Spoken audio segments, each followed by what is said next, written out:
So when it comes to this Brayton cycle, this is the ideal cycle that is used in gas turbines. So let us see what is this Brayton cycle and what is it about. So this Brayton cycle consists of 4 processes, out of which 2 are isentropic process and 2 are constant pressure process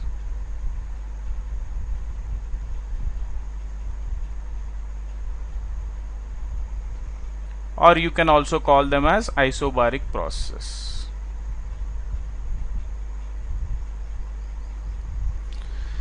Now here process 1 to 2 in case of Brayton cycle is isentropic compression.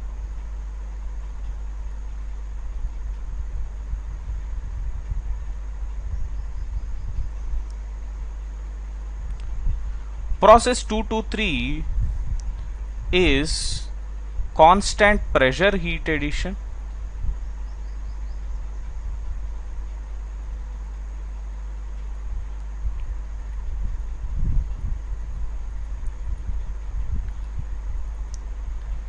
Process 3 to 4 isentropic expansion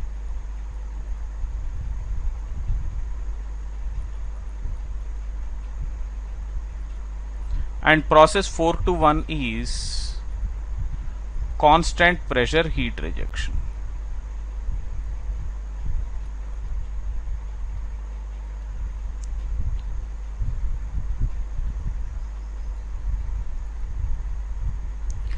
So these are the 4 different processes that we come across here. Now let us see the PV and TS diagrams. So here is the PV diagram and the TS diagram.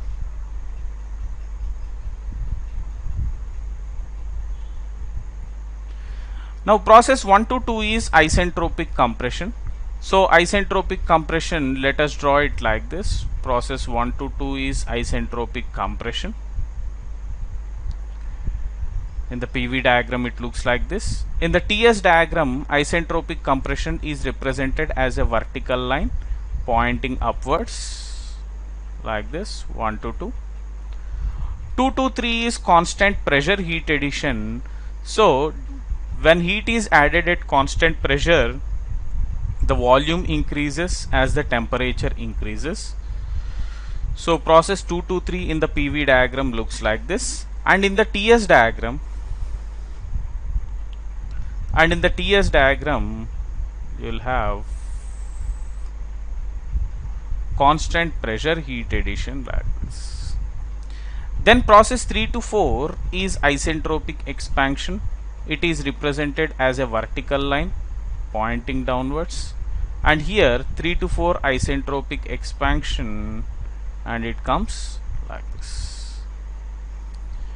Now 4 to 1 is constant pressure heat rejection. Constant pressure heat rejection is represented in the TS diagram like this, whereas in the PV diagram you will get a horizontal line like this.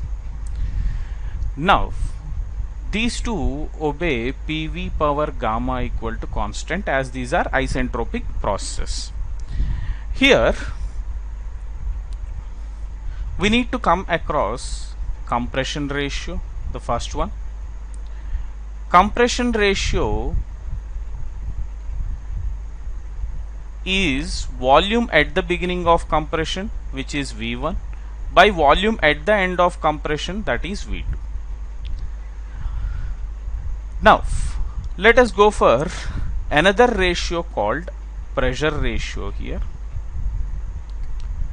So pressure ratio in this particular case is the maximum pressure, that is P2, by the minimum pressure is P1, or you can also write this as P3 by P4, because process 2 to 3 is constant pressure process, and at the same time process 4 to 1 is also constant pressure process. So in this particular case, this pressure ratio plays a very important role. Now let us see heat supply. If we consider heat supplied, so heat supplied is during process 2 to 3. So the formula for heat supplied is mCp T3 minus T2. So this is heat supplied. Then heat rejection also takes place during constant pressure process, that is during process 4 to 1. So here this is mCp T4 minus T1. This is heat rejected. Now let us see the work done. So work done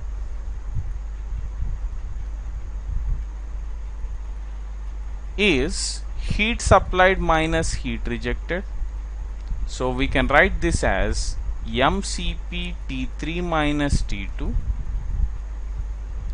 minus mCp T4 minus T1, or simply we can write this as mCp T3 minus T2 minus T4 plus T1.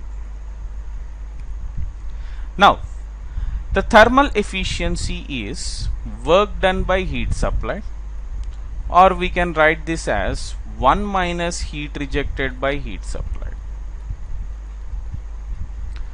So this will be equal to 1 minus mCp T4 minus T1 by mCp T3 minus T2.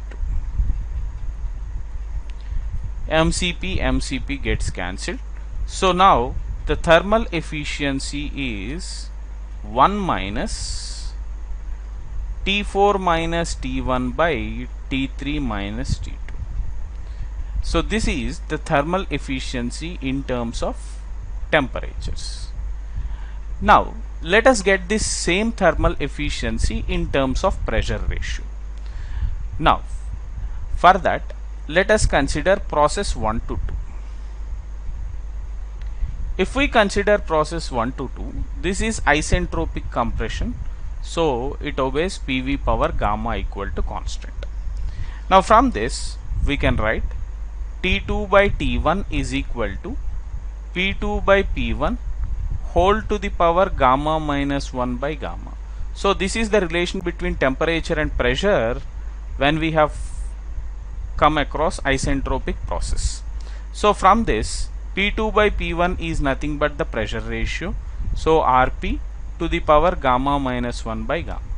So from this we can write T2 equal to T1 into Rp to the power gamma minus 1 by gamma. So this is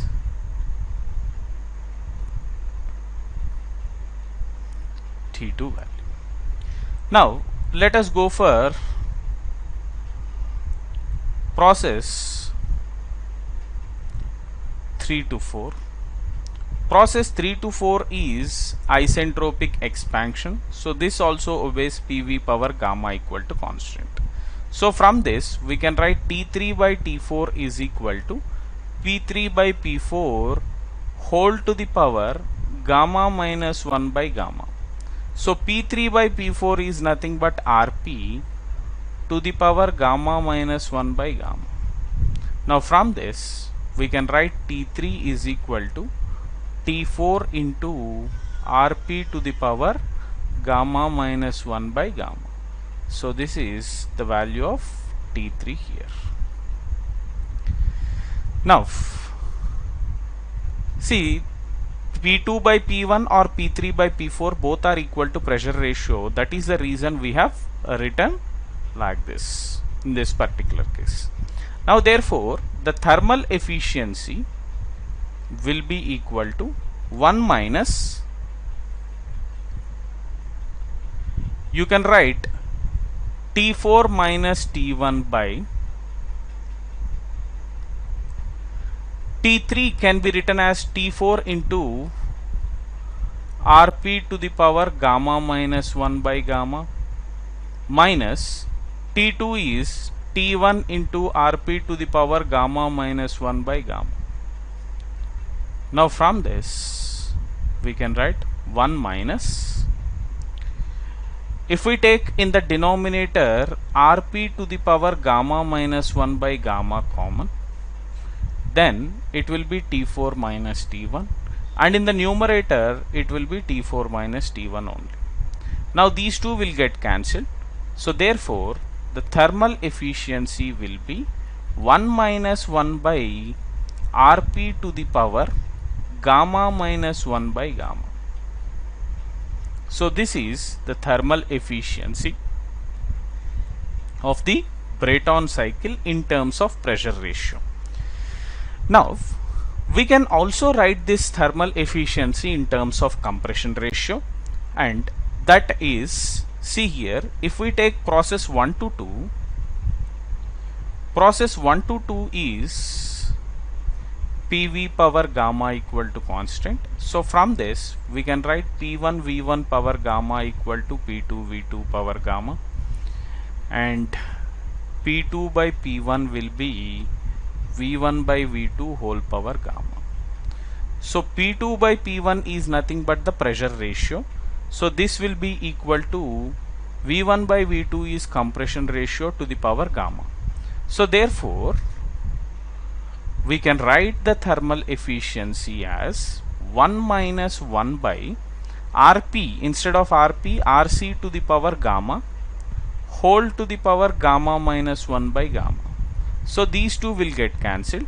So therefore finally the thermal efficiency is 1 minus 1 by Rc to the power gamma minus 1. So this formula will be similar to that of Otto cycle efficiency. So we can write like this. So this formula will be similar to that of Otto cycle efficiency. That's why we can consider writing the first point like this. If the compression ratio of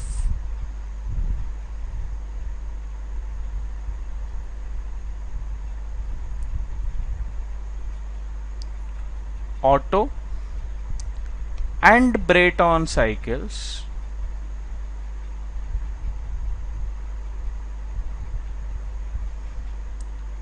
are same, then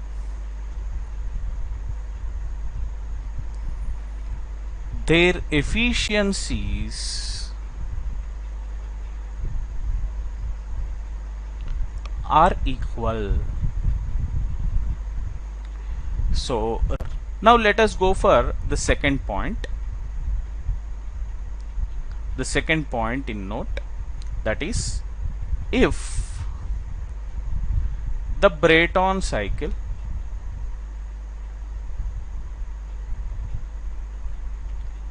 operates between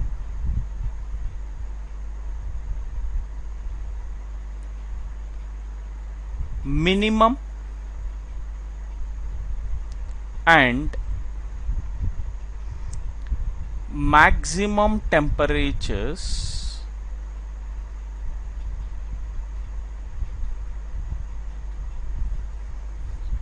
of T1 and T3 respectively,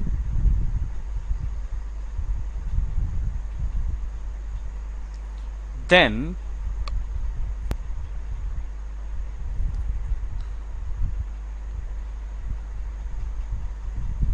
the condition for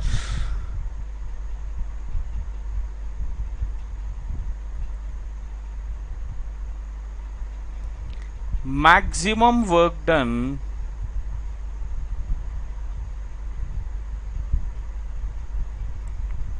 will be, now here we are considering Brayton cycle is operating between minimum and maximum temperatures of T1 and T3 respectively.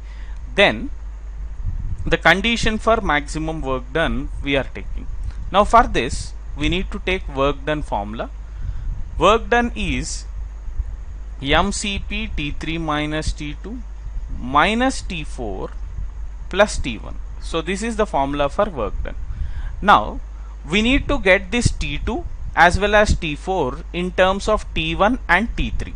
So then only we can determine the condition for work done, just like in the case of Otto cycle. So for that we need to use these PVT relations that we have learnt. So T2 is T1 into Rp to the power gamma minus 1 by gamma, and T3 is T4 into Rp to the power gamma minus 1 by gamma. Now from this T4 we want. So T4 can be written as, so T4 can be written from this expression as T3 by Rp to the power gamma minus 1 by gamma.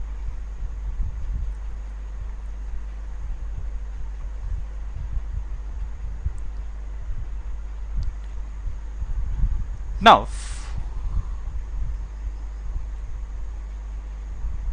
if I substitute those values here, work done will be mCp into T3 minus T1 into Rp to the power gamma minus 1 by gamma minus T3 by Rp to the power gamma minus 1 by gamma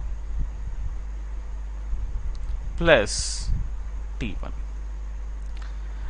Now let us consider gamma minus 1 by gamma is equal to some z. Now from this work done will be equal to mCp into T3 minus T1 into Rp to the power z minus T3 by Rp to the power z plus T1. Now we can write this as mCp T3 minus T1 into Rp to the power z minus T3 into Rp to the power minus z plus T1. So taking Rp to the power z to the numerator, it becomes Rp power minus z. Now to get condition for maximum work done,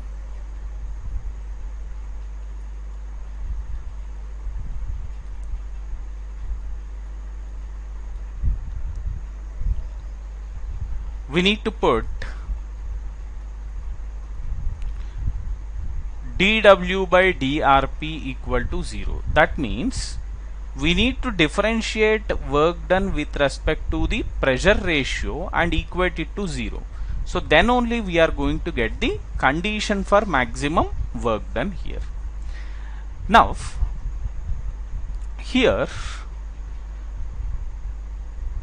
d by dRp of, we can't differentiate mCp, so mCp can be removed. We need to write this term T3 minus T1 into Rp to the power z minus T3 into Rp to the power minus z plus T1 here.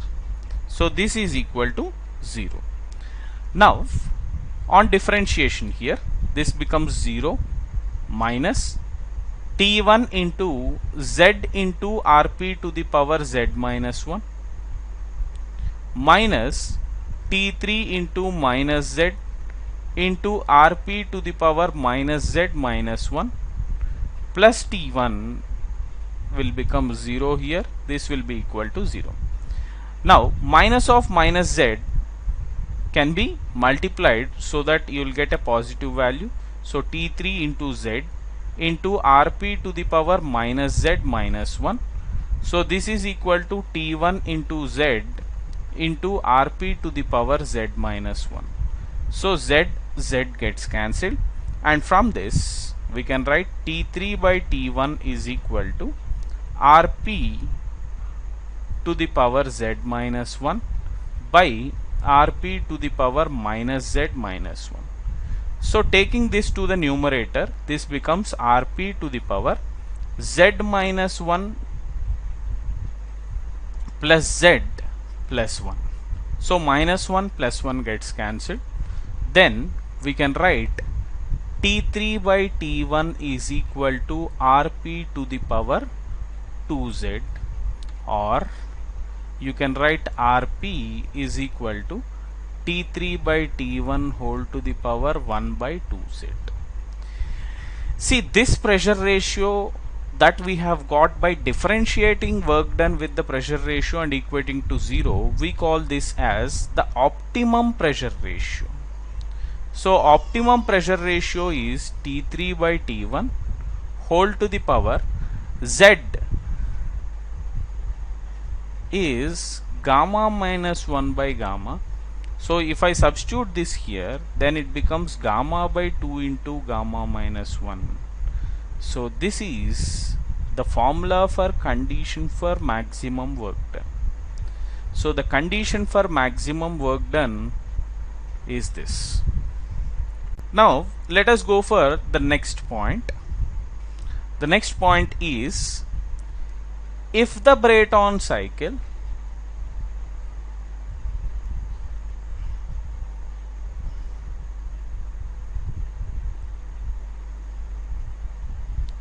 operates between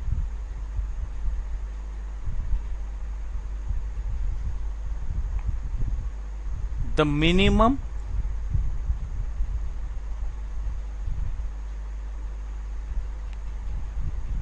and maximum temperatures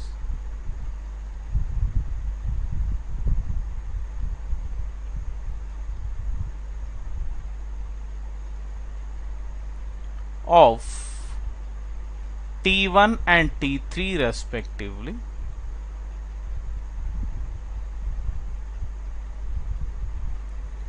then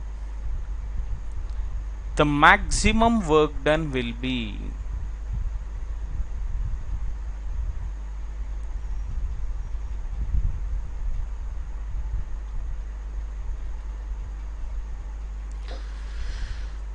so here what we need to consider is the work done formula is MCP T3 minus T2 minus T4 plus T1. So we need to get this equation in terms of T3 and T1. So we need to write T3 minus T1 into Rp to the power gamma minus 1 by gamma minus T4 can be written as T3 by Rp to the power gamma minus 1 by gamma plus T1.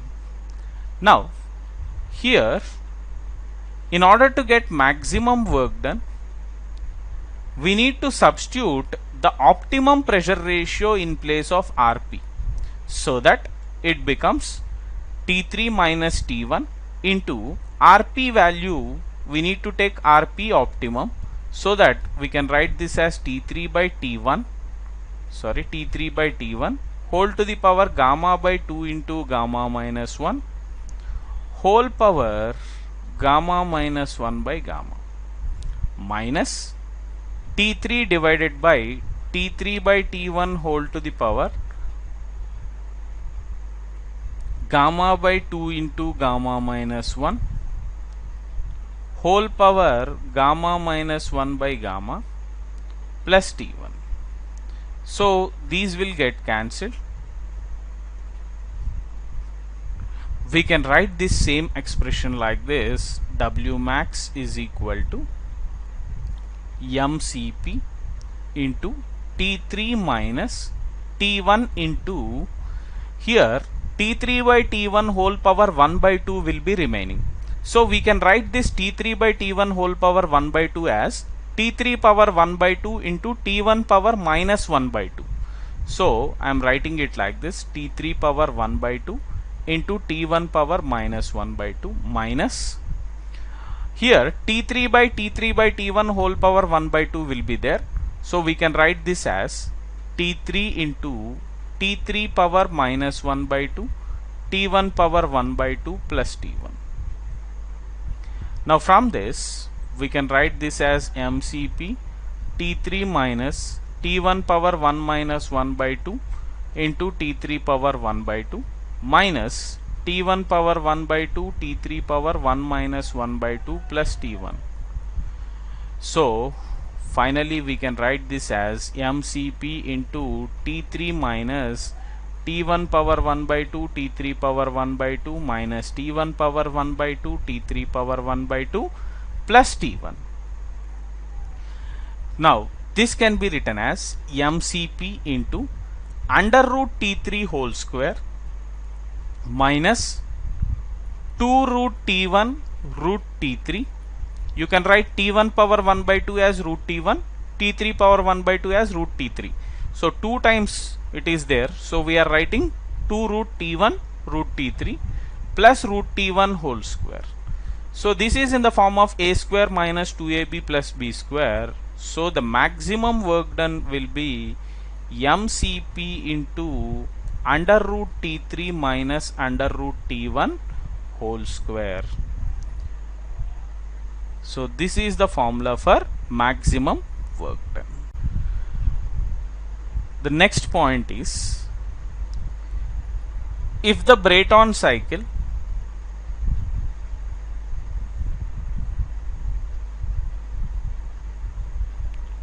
operates between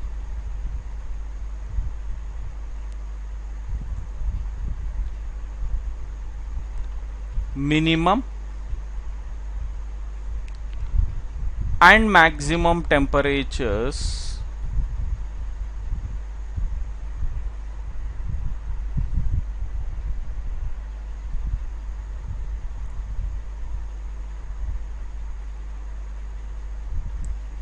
of T1 and T3 respectively,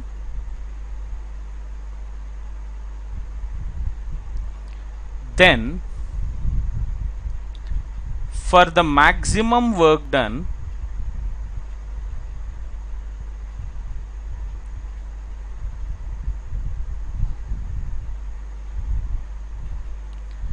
the intermediate temperatures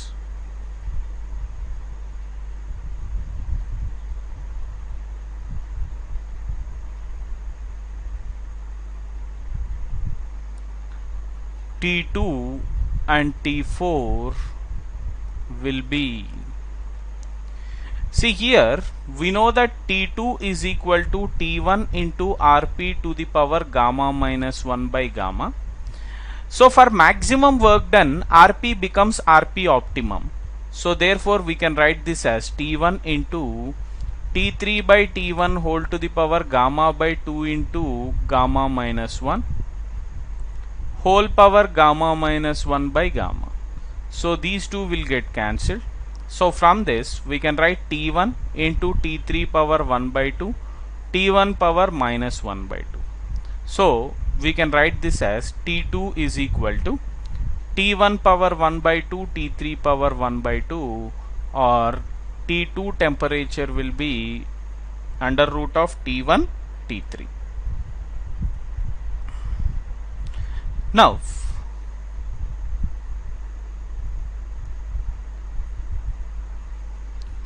we got T2 value. Similarly, let us see what is T4. So T4 is equal to T3 by Rp to the power gamma minus 1 by gamma. So we can write this as T3 by T1 whole to the power gamma by 2 into gamma minus 1 whole power gamma minus 1 by gamma. So these two will get cancelled. So from this we can write T3 into T3 power minus 1 by 2 T1 power 1 by 2. So therefore T4 will be equal to, so we can write this as T1 power 1 by 2 T3 power 1 by 2, or under root of T1 T3. So that means here if we take the TS diagram, process 1 to 2 is isentropic compression, 2 to 3 is constant pressure heat addition, 3 to 4 is isentropic expansion, and 4 to 1 is constant pressure heat rejection. So when we come across maximum work done condition, then only T2 is equal to T4, which is equal to under root of T1 T3. Only for maximum work done condition this is correct. Otherwise T4 will be greater than T2 in normal cases.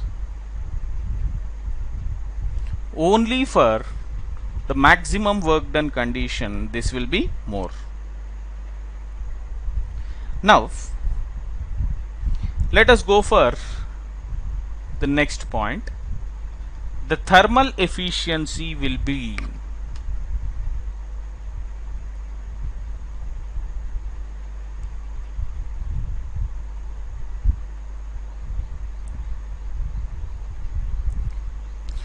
thermal efficiency is 1 minus 1 by Rp to the power gamma minus 1 by gamma. See, for maximum work done we need to write Rp as T3 by T1 whole to the power gamma by 2 into gamma minus 1. That means we need to replace Rp with Rp optimum for maximum work done condition. So therefore these will get cancelled. We can write this as 1 minus T1 power 1 by 2 by T3 power 1 by 2. So therefore the thermal efficiency for maximum work done will be 1 minus under root of T1 by T3. So this is for maximum work done. For maximum, if isentropic efficiencies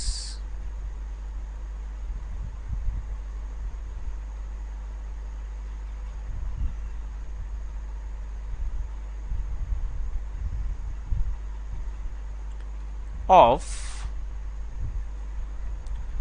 the compressor and turbine are given,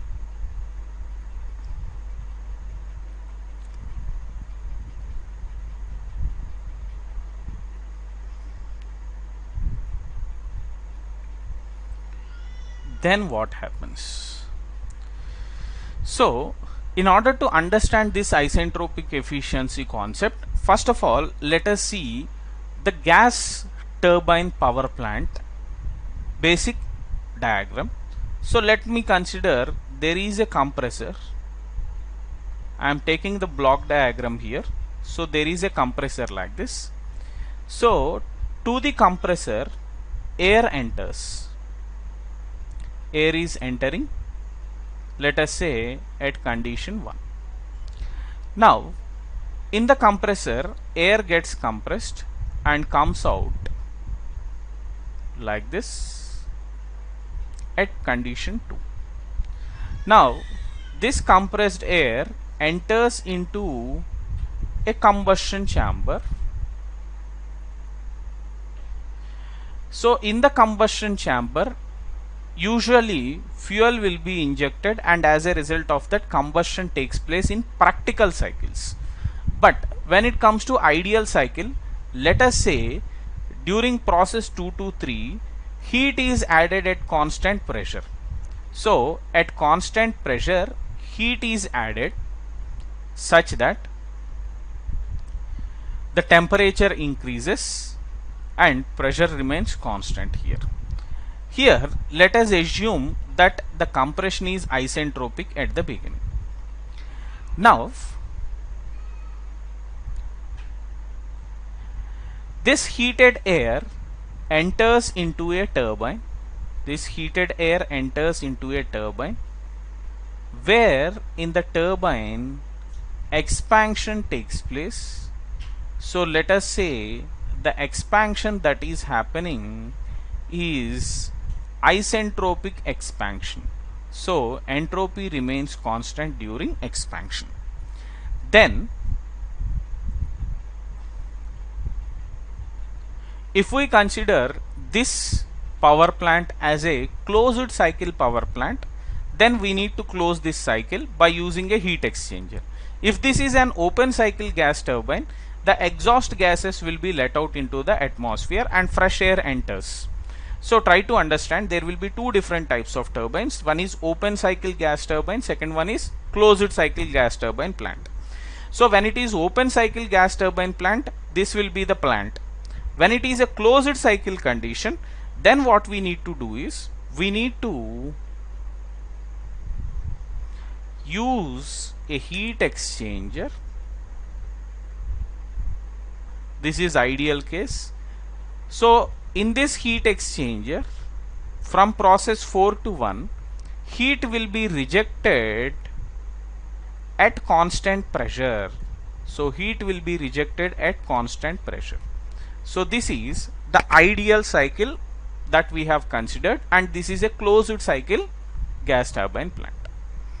Now here let us see some important aspects. If you observe closely here, each component of this power plant can be considered as a system. Suppose if we consider only this compressor as our control volume, now fluid is entering into the system and leaving the system. So therefore mass entering the system and leaving the system, and at the same time energy enters the system and leaves the system. So this can be considered as a open system.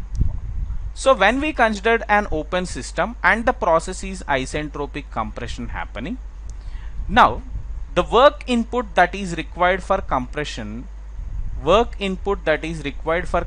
can be written as gamma by gamma minus 1 into P2 V2 minus P1 V1. So this is the work required for compression. Or we can write this work required for compression in another way also, that is by applying the steady flow energy equation here. So let us consider H1 is the enthalpy with which air is entering into the system. So H1 is the enthalpy with which air is entering into the system. So as the process is isentropic process, there will be no heat loss, and let us assume that there is negligible variation in the kinetic and potential energies. So when there is negligible variation in kinetic and potential energies, we can neglect them, and during isentropic process heat transfer is 0. Therefore we can write H1 is equal to H2 minus the work input that we are giving to the compressor. So from this, work input to the compressor can also be written as H2 minus H1. So we can use this formula for work done or this formula for work done. So this is work input that is given to the compressor by considering a control volume approach or by using the formulas of open system. See, try to understand here. So previously when we have learnt about auto, diesel and dual cycles, there we have come across closed system. But here when we are talking about gas turbine plants, we are talking about open system here. So by using open system formulas only we have to solve. That means here we need to consider for compression VDP work and for expansion minus integral VDP work. So that is what we are using here. So try to understand, dear students. Now let us consider this combustion chamber also as a control volume or open system. So here H2 is the enthalpy with which air enters the combustion chamber. So this air gets heated at constant pressure. Let us consider QS as the amount of heat supplied. As a result of that, the temperature increases at constant pressure. As the temperature increases, internal energy increases. So as the internal energy increases, we know that H is equal to U plus PV, and H is equal to U plus PV. As the internal energy increases, enthalpy also increases, even though pressure is kept constant. Now, so from this we can write the amount of heat supplied QS is equal to H3 minus H2. So this is the heat supplied formula. Now this air, after getting heated up at a higher enthalpy H3, enters into the turbine. So in this turbine, isentropic expansion takes place, As a result of this isentropic expansion, the enthalpy decreases due to drop in pressure as well as temperature, and as this is isentropic process, heat losses will be zero to the surroundings, and there will be certain amount of work output from the turbine. So this work output from the turbine Wt can be written as H3 minus H4 in terms of enthalpies, or as this is an open system, we can write work developed by the turbine also as gamma by gamma minus 1 for isentropic process into P3 V3 minus P4 V4. This is also correct for the work developed by the turbine. Now, after expansion in the turbine, the air enters into the heat exchanger. In the heat exchanger, at constant pressure, heat is rejected to the surrounding atmosphere. So therefore, if we write the expression here, H4 minus the amount of heat rejected is equal to H1. So this can also be written as heat rejected QR is equal to H4 minus H1. So this is the amount of heat rejected. Now we have got all the formulas of work input to the compressor, heat supplied, heat rejected, and everything. And in this particular case, we have considered the compression and expansion to be isentropic. That means if I draw the TS diagram here,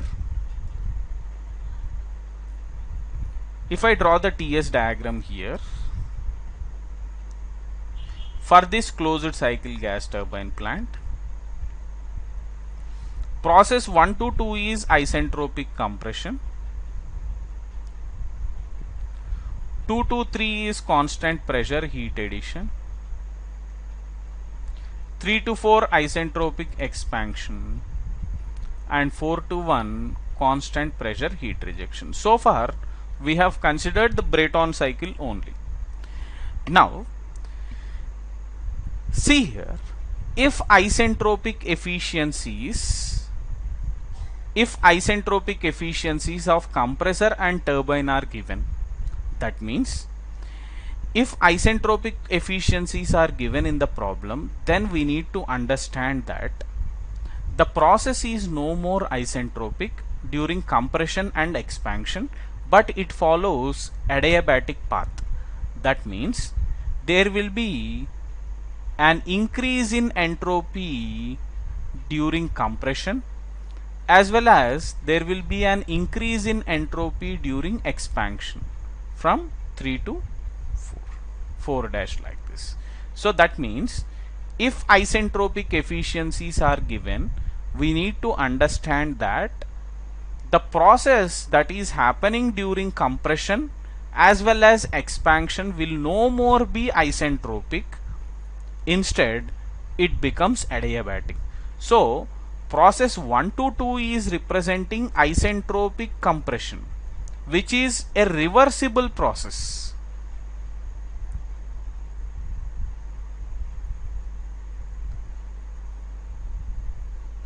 So isentropic compression, the work input that we are giving to the compressor is the ideal work input, that is H2 minus H1, which is also written as gamma by gamma minus 1 into P2 V2 minus P1 V1. So this is ideal work input, or instead of this gamma by gamma minus 1, we will write like this in terms of specific heats and temperatures. We can also write this. So that is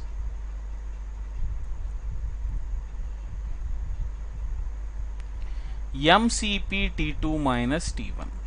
This is isentropic compression formula. Whereas process 1 to 2 dash, this is adiabatic compression. This adiabatic process is an irreversible process.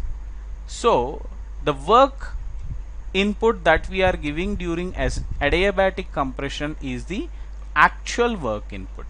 So the actual work input should be H2 dash minus H1, which will be taken as mCp into T2 dash minus T1. So this is adiabatic compression.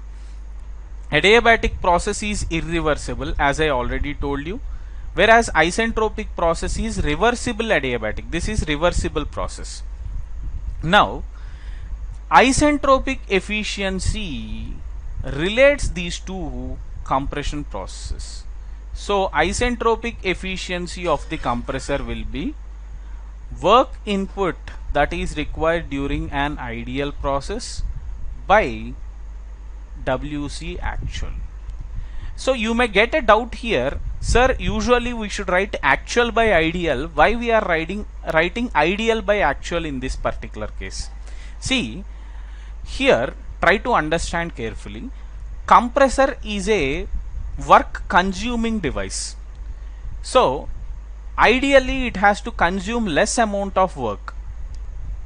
But due to practical reasons like certain irreversibilities like heat losses due to friction, then magnetic hysteresis, all these are the irreversibilities. Because of these irreversibilities, the actual work that is consumed by the compressor will be greater than the ideal work.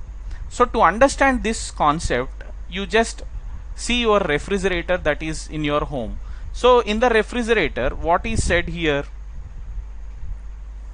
So in the refrigerator, ideally they will say that this refrigerator consumes only 1 watt per day, for example. But practically, if you observe, because of certain atmospheric conditions and certain losses in our house or in the compressor, what will happen? There will be some internal irreversibilities, external irreversibilities. Because of that, the work that is consumed by the compressor of the refrigerator will be higher. So therefore, the actual work consumed by that refrigerator will be more than the company specified things, because see, the testing of the refrigerator, all these will be done under showroom conditions or under lab conditions, but practically the atmosphere that is available will be different. So that's why the actual work that will be consumed by those compressors will be higher. So that is the reason we are writing ideal by actual here. Now from this, ideal work done is H2 minus H1 by actual work input is H2 dash minus H1. We can also write this as T2 minus T1 by T2 dash minus T1. So this is the isentropic efficiency of the compressor. Now let us go for the turbine case. So if you observe the turbine case, process 3 to 4 is isentropic expansion, which is an ideal process. So when we have come across this isentropic expansion, work developed by the turbine will become the ideal work output. So this ideal work output will be H3 minus H4, or you can write this as mCp T3 minus T4. This is the ideal work output. But the actual process is from 3 to 4 dash. This is adiabatic expansion, which is an irreversible process. So when we have considered this adiabatic expansion, WT actual will be H3 minus H4 dash, which will be mCp T3 minus T4 dash. So this is the actual expansion that is happening. Now the isentropic efficiency of the turbine will be WT actual by WT ideal. So here we need to consider actual by ideal. Actual thing is mCp T3 minus T4 dash by mCp T3 minus T4. This is ideal condition. So these two will get cancelled. We can write this as T3 minus T4 dash by T3 minus T4, or you can write this as H3 minus H4 dash by H3 minus H4. See, turbine is a work producing device. So compressor is work consuming device and turbine is work developing device. See, ideally the turbine should develop more work, but practically due to some losses, the work that is developed by the turbine will be lesser. So that's why actual work will be less than the ideal work. So that is the reason we need to consider like this. Now try to understand here, dear students, when isentropic efficiencies of compressor and turbine are given, then we need to know certain things. We need to consider work consumed by the compressor actual, which is H2 dash minus H1 or MCP into T2 dash minus T1. Then work developed by the turbine actual. So work developed by the turbine actual is H3 minus H4 dash, which is MCP into T3 minus T4 dash. Then heat supplied also we need to consider actual. See, heat supplied actual will be, try to understand here carefully, dear students. Ideally heat supplied is H3 minus H2, but if you observe the diagram, actual heat supplied is from 2 dash to 3 when isentropic efficiencies are given in the question. So 2 dash to 3 means we need to consider actual heat supplied as H3 minus H2 dash, or you should take this as MCP T3 minus T2 dash.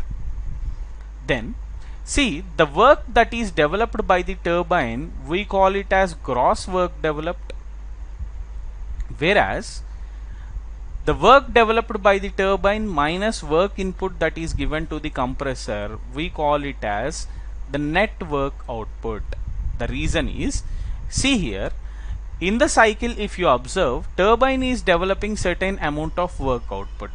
See, the work that is developed by the turbine, we call it as the gross work developed, but this turbine has to supply certain amount of work input to the compressor by using certain shaft. So the net work done will be WT minus WC. So WT minus WC will be the net work output. So therefore net work done also we need to take the actual condition. So net work done actual is nothing but WT actual minus WC actual. So therefore finally the thermal efficiency will be the net work done actual by heat supplied actual. So this will give us the thermal efficiency. And remember that when isentropic efficiencies are given in the problem, you should not use thermal efficiency as 1 minus 1 by Rp to the power gamma minus 1 by gamma. So this formula is wrong when isentropic efficiencies are given in the question. So you should use this particular formula in order to determine the thermal efficiency when isentropic efficiency. The methods of improving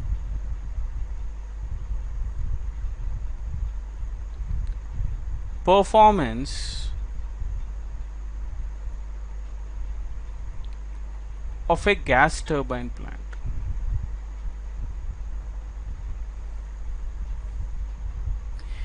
So in this, the first one is intercooling,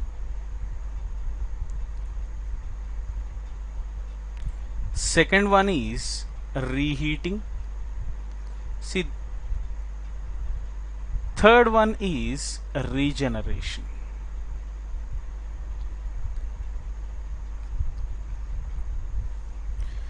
So these three are very important conditions which we need to consider. So in order to learn about these in detail, so first of all what we need to know is what is this intercooling. So intercooling means this is employed between two compressors. So this will be just like a heat exchanger which will be employed between the two compressors, or when it comes to gas turbines we will be using only two compressors, but in some cases if you go for air compressors, so there you will have multiple compressors where this intercooling is also an important condition. Then reheating. So this reheating is employed in between two turbines. This also is just like a heat exchanger or some additional heat addition device, so that we will be using. Then the third one is regeneration. So these three devices we will be using in order to improve the performance of this gas turbine plant here. Now first of all let us see the intercooling. What is this intercooling? So to consider this intercooling, as I earlier told you that this is employed in between two compressors. So the reason why we are going for two compressors here is in order to get a higher pressure ratio. Excuse me. In order to get a higher pressure ratio we are going to use two compressors, because we can't directly compress excuse me, air from 1 bar to some 60 bar or 70 bar using a single compressor. So if we have to compress the air from 1 bar to 60 bar or 70 bar, the pressure ratio should be 60 or 70, which is not possible for any compressor. So what we need to do is we need to go for compression by stages. So that's why we need to go for multi-stage compression. So in the multi-stage compression what happens is, initially we will be considering a compressor like this. So this compressor we call it as low pressure compressor, LPC, let us say. So into this low pressure compressor air enters at condition 1 and then gets compressed and comes out at condition 2, let us say. Now this air enters into a device called intercooler here.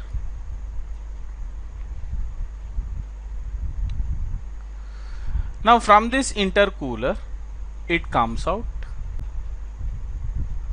by rejecting heat at constant pressure. So heat will be rejected at constant pressure in the intercooler such that the temperature drops and further this air can be compressed. So here the air is further compressed in another compressor, and this compressor we call it as high pressure compressor. So in this high pressure compressor air gets compressed and comes out at condition 4, and now this enters into the combustion chamber. So in the combustion chamber at constant pressure heat is added, and as a result of that the temperature increases, and now this high temperature and high pressure air enters into a turbine. Now this enters into a turbine where expansion of the air takes place, and this comes out at condition 6. See, the output that we are going to get from the turbine, we call it as the gross work output or work developed by the turbine. So this turbine has to supply certain amount of work input to both the compressors. So therefore the net work output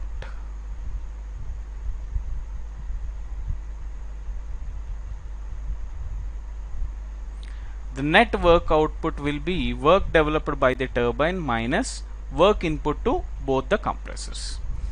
Now here, if I draw the TS diagram, here for this particular case,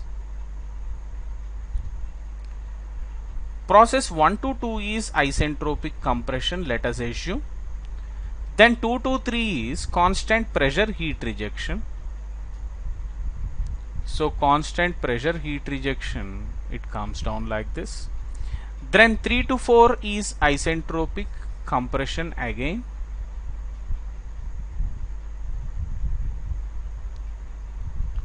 And 4 to 5 is constant pressure heat addition. 5 to 6 is isentropic expansion in the turbine. And 6 to 1 is constant pressure heat rejection. So this is constant pressure process, intercooling is constant pressure, and this is also constant pressure. So if we want, we can close this by using a heat exchanger, and we can assume this as a closed cycle plant also.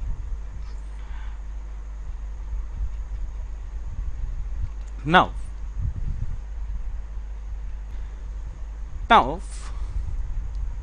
let us take the work input to the low pressure compressor. This work input to the low pressure compressor is H2 minus H1. This is the ideal work input. Then work input to the high pressure compressor, the ideal work input will be H4 minus H3. Then the work developed by the turbine ideal will be H5 minus H6. So this is work developed by the turbine. Now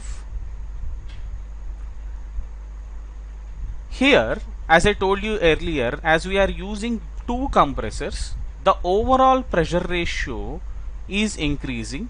As a result of overall pressure ratio increase, so there will be increase in the gross work output compared to that of Brayton cycle.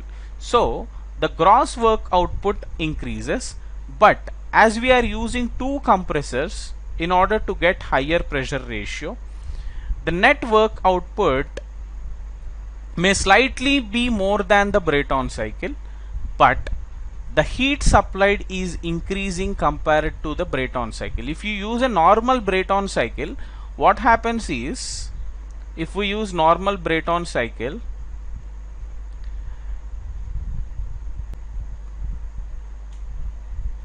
this will be isentropic compression, then heat addition starts from this point, to here, and then expansion takes place. But here, because of heat rejection in the intercooler and again compression, we need to additionally supply more amount of heat in this particular case. As a result of more amount of heat addition, the thermal efficiency will not increase compared to that of Brayton cycle. So in this particular condition, intercooling, we were able to improve the pressure ratio to a greater extent, but we were not able to improve the thermal efficiency even though the gross work output is increasing.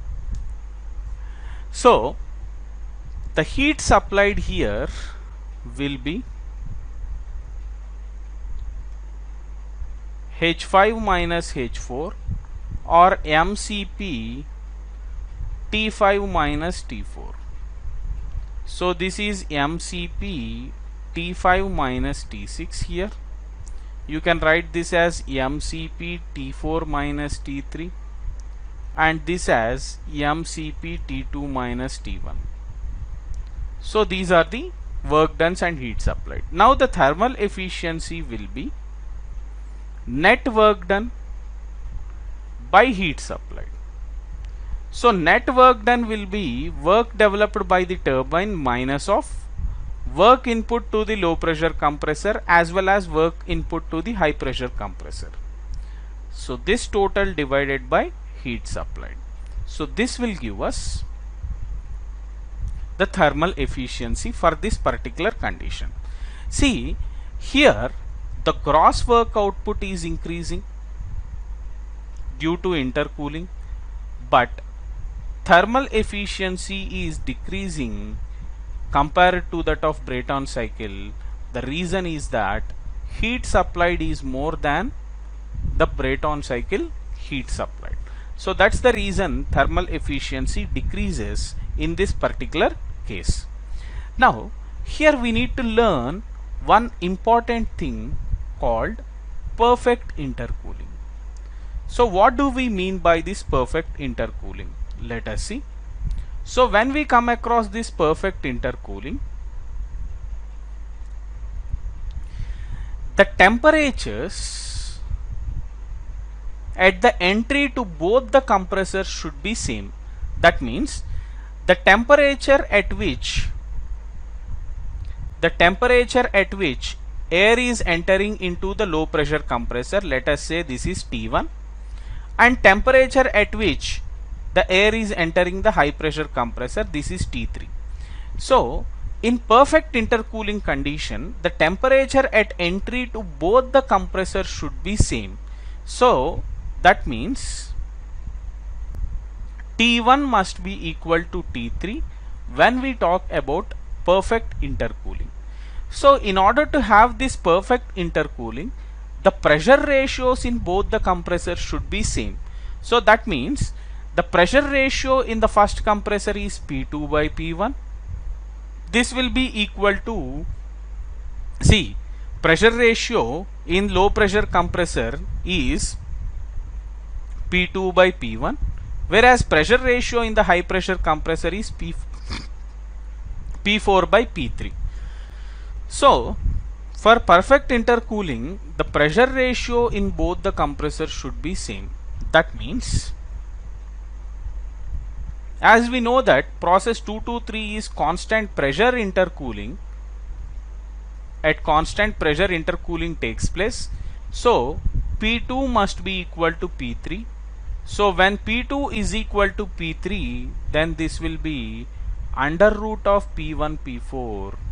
So in order to have perfect intercooling, we need to have that the intercooler pressure should be the geometric mean of the maximum pressure and the minimum pressure of the cycle. So try to understand here carefully. The maximum pressure of this cycle is P4 equal to P5, whereas the minimum pressure is P1 is equal to P6. So in order to have perfect intercooling, the intermediate pressure, that is P2 equal to P3 here. So this P2 equal to P3 must be the geometric mean of maximum pressure of the cycle and minimum pressure of the cycle. So this is the important thing that we have to learn for perfect intercooling. So perfect intercooling means the temperature at the entry to both the compressors should be same. Then only we can say that the intercooler is a perfect intercooler. This is about the intercooling process. So try to remember this, dear students. So during intercooling, the thermal efficiency will be decreasing compared to that of Brayton cycle because of more amount of heat addition, even though there is an increase in the gross work as well as net. So in this reheating, we will be using only one compressor, but here we will be using two turbines. So let us consider there is a compressor like this, into which air is entering at condition 1, and process 1 to 2 is isentropic compression happening. Let us say 1 to 2 is isentropic compression. Then this air enters into the combustion chamber here.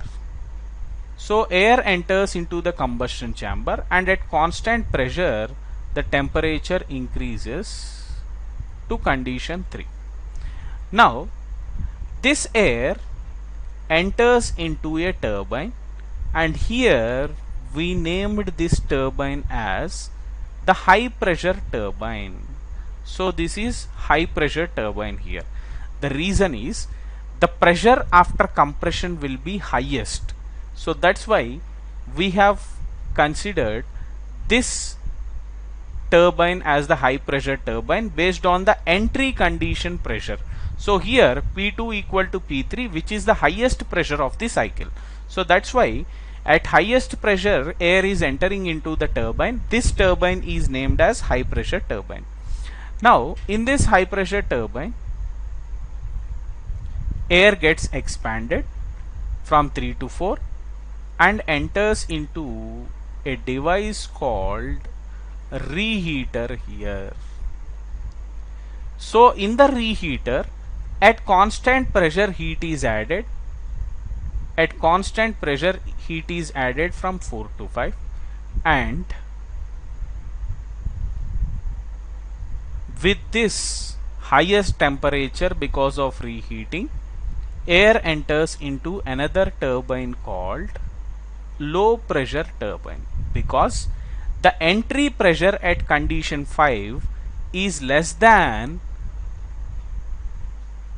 the entry pressure at condition 3. So P3 is greater than P5. That is the reason we named this turbine as high pressure turbine and this turbine as the low pressure turbine. So in the low pressure turbine, isentropic expansion takes place from 5 to 6 like this, and at condition 6 this enters into a heat exchanger if this is a closed cycle, or if it is an open cycle, this will be let out into the atmosphere. In the heat exchanger at constant pressure, heat rejection takes place and this cycle again continues. Now in this particular reheating concept, whatever is the power that is developed by the low pressure turbine, that power we call it as net power. The reason is here, whatever is the work developed by the high pressure turbine, that is completely utilized by the compressor.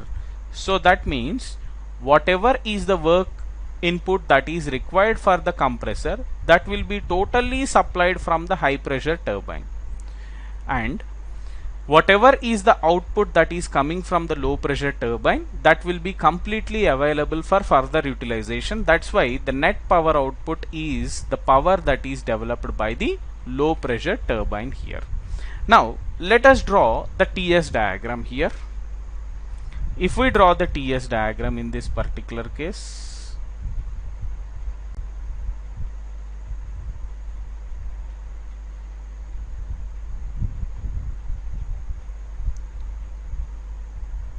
process 1 to 2 is isentropic compression,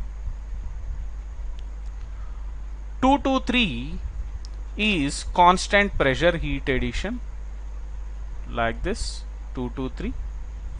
Then 3 to 4 is isentropic expansion in the high pressure turbine. So 3 to 4 is isentropic expansion. Then 4 to 5 is reheating in the reheater. This is constant pressure reheating. And 5 to 6 is isentropic expansion in the low pressure turbine. And 6 to 1 is constant pressure heat rejection in the heat exchanger. Now here try to understand carefully. The net work output is equal to work developed by the low pressure turbine, and work input to the compressor is equal to work developed by the high pressure turbine. Here heat supplied will be in the combustion chamber. The total heat supplied will be heat supplied in the combustion chamber as well as heat supplied in the reheater. Heat supplied in the reheater. So therefore the thermal efficiency will be net work done by the total heat supplied. So that means net work done by heat supplied in the combustion chamber as well as heat supplied in the reheater we need to consider. Now try to understand here, dear students, carefully, that even though there is an increase in the net power output, the thermal efficiency in this case also decreases because of additional heat supplied in the reheater. So here, as the heat supplied is also increasing, even though there is an increase in the net power output, the thermal efficiency decreases. So this is the case of reheating here. So in both intercooling and reheating, the thermal efficiency is decreasing even though there is an improvement in the work output because of more amount of heat additions.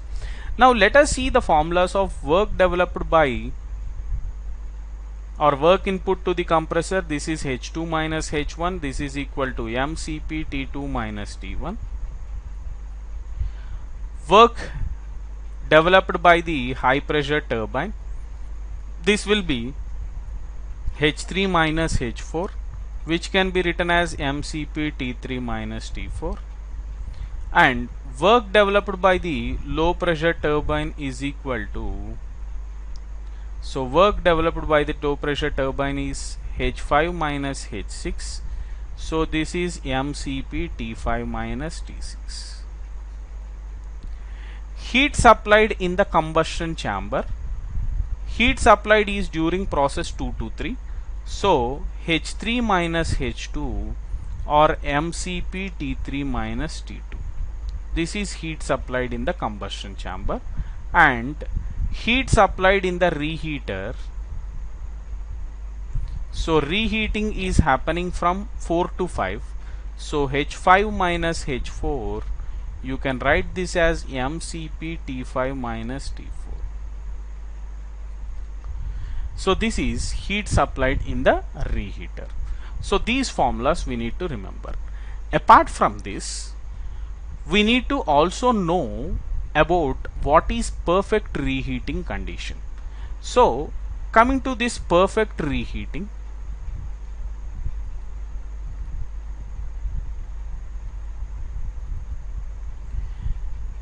so in order to have perfect reheating, the pressure ratios in both the turbines should be same. So pressure ratios in both the turbines should be same means P3 by P4 must be equal to P5 by P6. So P3 by P4 must be equal to P5 by P6. So that implies in the reheater pressure is remaining constant. So P4 is equal to P5. This will be under root of P3 P6 or under root of P1 P2. So why we have written like this is, try to understand here carefully. P2 is equal to P3 and P6 is equal to P1. The intermediate pressure or the reheater pressure is P4 equal to P5. So this P4 equal to P5 will be the geometric mean of the maximum pressure and minimum pressure of the cycles. So then only the perfect reheating condition can be obtained. That means perfect reheating has happened is indicated by these temperatures P3 and P5, sorry, T3 and T5. If T3 is equal to T5, then we can say that perfect reheating has happened. So that means the temperature at entry to both the turbines should be same. So when temperature at entry to both the turbines is same, then we can say that this is perfect reheating. So when it comes to this regeneration, we are not going to use any additional compressor or turbine. So let us consider there is a compressor like this. Now process 1 to 2, let us say this is isentropic compression taking place. Now from this compressor, air enters into a combustion chamber where heat is added at constant pressure like this. Then this air comes out from the combustion chamber and enters into a turbine. Now in this turbine the air gets expanded, and after expansion also, as we know that T4 temperature is greater than T2 temperature, this air that is coming out from the turbine is having a higher temperature compared to the temperature at the entry to the combustion chamber or from the exit of the compressor. So what we are going to do is, in order to utilize this temperature, we will be using a device called regenerator here. So this regenerator is nothing but a heat exchanger. This regenerator is placed in between the compressor and the combustion chamber, and in this regenerator or heat exchanger, what happens is, at constant pressure, from this condition 4, or from the exit of the turbine, the air will be coming out. This air exchanges heat with the air that is leaving the compressor. So here, because of the exchange of heat by the air that is coming out from the turbine, the temperature of air that is entering into the combustion chamber increases. So what is happening here is, if we draw the TS diagram,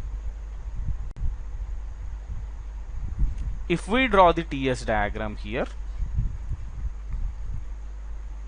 process 1 to 2 is isentropic compression. See, 2 to A, the temperature of the air is increasing because of the exchange of heat in the regenerator, and this 2 to A process is not external heat supplied, it is just utilization of heat.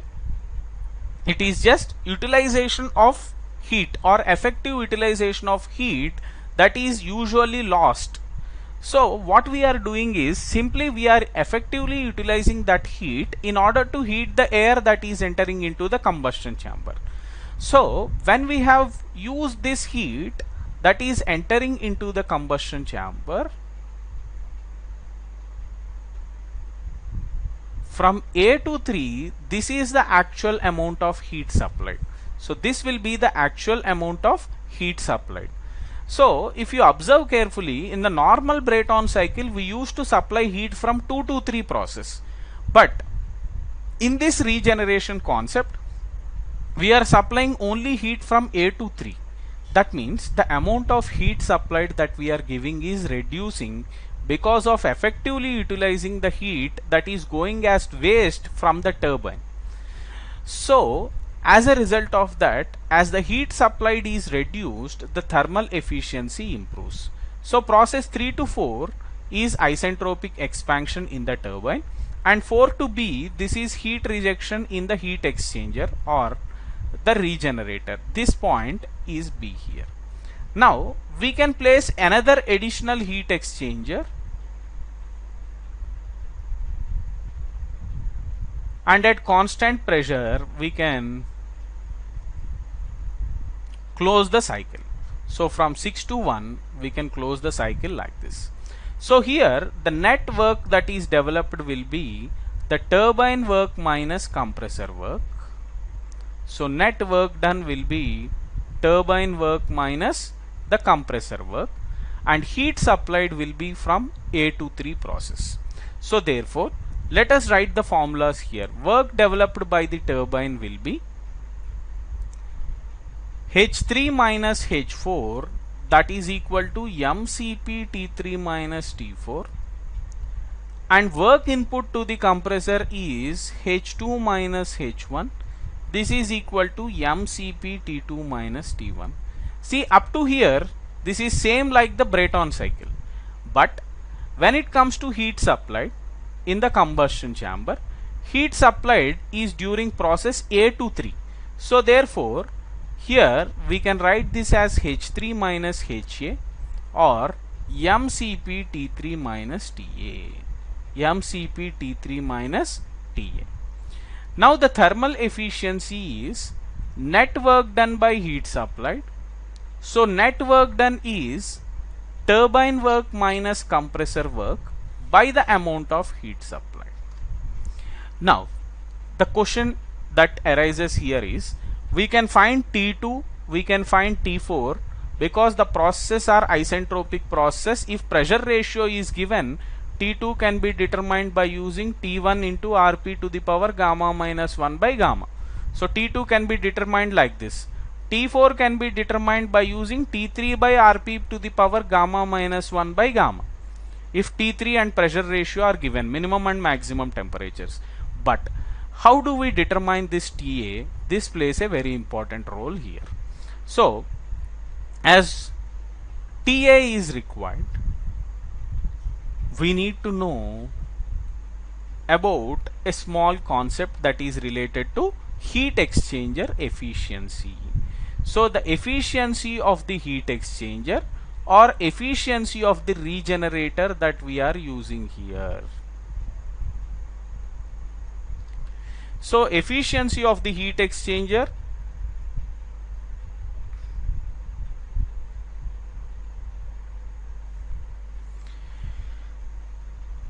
or efficiency of the heat exchanger. So the heat exchanger that we are using here is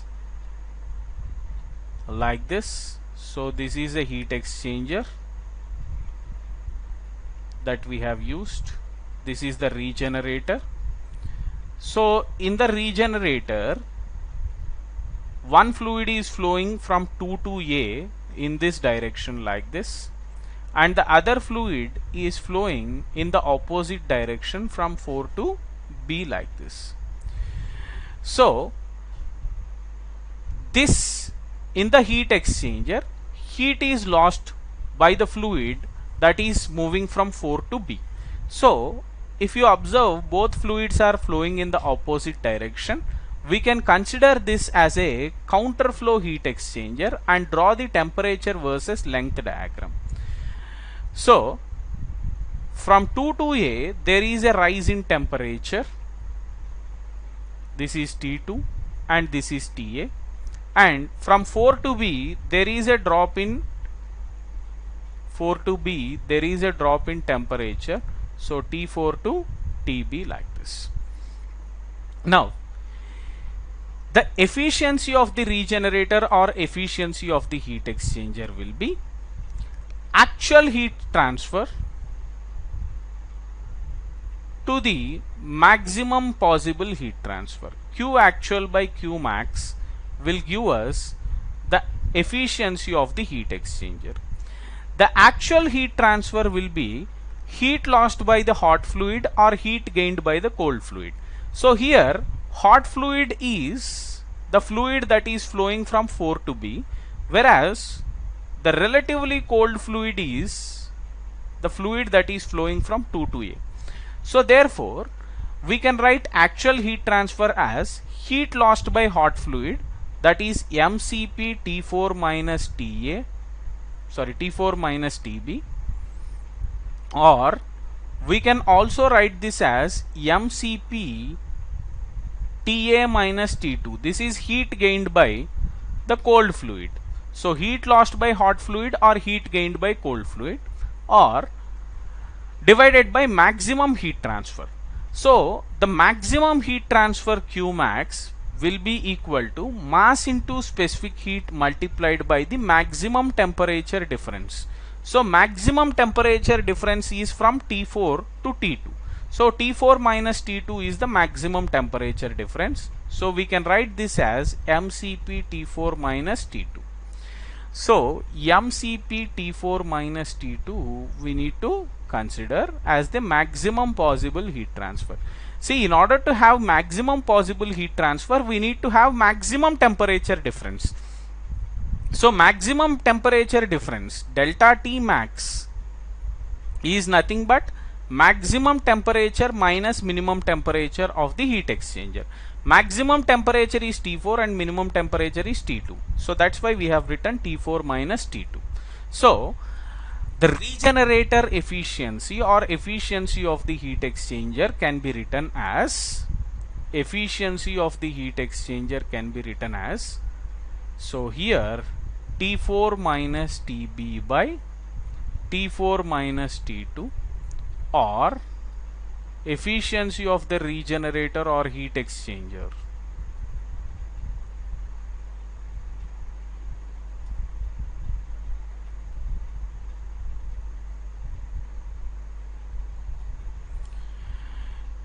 This will be equal to TA minus T2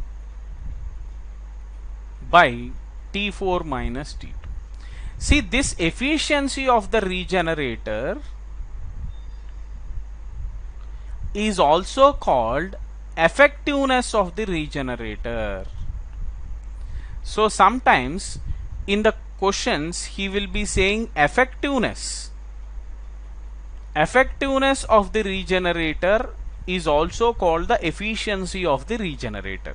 So if he says effectiveness, don't consider that it is some other term. So if effectiveness of the regenerator or efficiency of the regenerator is given, then by using that particular efficiency or effectiveness, you can determine the TA temperature. So by using this particular formula, so come across this perfect regeneration, then effectiveness will be equal to 1. Otherwise, effectiveness will be always less than 1. So for perfect regeneration, effectiveness must be equal to 1 here. So when effectiveness is equal to 1, effectiveness is TA minus T2 by T4 minus T2. So this implies when effectiveness will be equal to 1, then TA must be equal to T4. Or if effectiveness is written like this, T4 minus TB by T4 minus T2, then TB will be equal to T2. So this happens when we have taken perfect regeneration condition. Perfect regeneration means effectiveness is equal to 1. But in the normal cases, effectiveness will be always less than 1. Only for perfect regeneration, try to remember that effectiveness will be equal to 1. Now, when we considered perfect regeneration condition, then the thermal efficiency is net work done by heat supplied. Net work done is turbine work minus compressor work by heat supplied. So turbine work is MCP T3 minus T4 minus compressor work is MCP T2 minus T1. This is compressor work by the amount of heat supplied is MCP T3 minus TA. So here heat supplied is MCP T3 minus TA. A23 is the heat supplied process. Now if you observe carefully, MCP gets cancelled everywhere, and for perfect regeneration, T4 is equal to TA for perfect regeneration condition. So that is what we have learned. For perfect regeneration, when effectiveness is equal to 1, TA will be equal to T4. So in that particular case, we can write this as T3 minus T4 minus T2 minus T1 by T3 minus T4, or we can write this as 1 minus T2 minus T1 by T3 minus T4. Now T1 is the minimum temperature of the cycle and T3 is the maximum temperature of the cycle. Suppose if we write, or if we take T1 common in the numerator, then this becomes T2 by T1 minus 1 by, in the denominator, if we take T3 common, so if we take T3 common, 1 minus T4 by T3 will be there. So this is what we have written. Now see process 1 to 2. Process 1 to 2 is isentropic compression. So we can write this as PV power gamma equal to constant. From this, T2 by T1 is equal to P2 by P1 whole to the power gamma minus 1 by gamma. See, P2 by P1 is nothing but the pressure ratio. This will be Rp to the power gamma minus 1 by gamma. So T2 by T1 can be written as pressure ratio. So 1 minus T1 by T3, let us write like this. In the numerator, Rp to the power gamma minus 1 by gamma minus 1 divided by 1 minus T4 by T3. So let us go for process 3 to 4. So process 3 to 4 is isentropic expansion in the turbine. So PV power gamma equal to constant. So from this we can write T3 by T4 is equal to P3 by P4 whole to the power gamma minus 1 by gamma. P3 by P4 is nothing but the pressure ratio, that is Rp to the power gamma minus 1 by gamma. See, try to understand how we have written these pressure ratios. See, pressure ratios are obtained from this diagram only. In the turbine, isentropic compression is taking place, isentropic expansion is taking place, and in the compressor, isentropic compression is taking place. See, the maximum pressure of the cycle is P2 equal to P3 and the minimum pressure is P4 equal to P1. So that's why the compression ratio, the pressure ratio will be P2 by P1 or P3 by P4. The pressure ratio will be P2 by P1 or P3 by P4 because process 2 to 3 is constant pressure and process 4 to 1 is also constant pressure. In the heat exchanger and everywhere the pressure is kept constant. Now by using this particular case, we can write this as 1 minus 1 by Rp to the power gamma minus 1 by gamma. So this is how we have written. Observe this carefully. The thermal efficiency can be written as 1 minus minimum temperature by maximum temperature into Rp to the power gamma minus 1 by gamma minus 1 divided by, if we take LCM, Rp to the power gamma minus 1 by gamma minus 1 by Rp to the power gamma minus 1 by gamma. This is what we have got. So these two gets cancelled and finally the thermal efficiency can be written as 1 minus T1 by T3 into Rp to the power gamma minus 1 by gamma. So this is the thermal efficiency.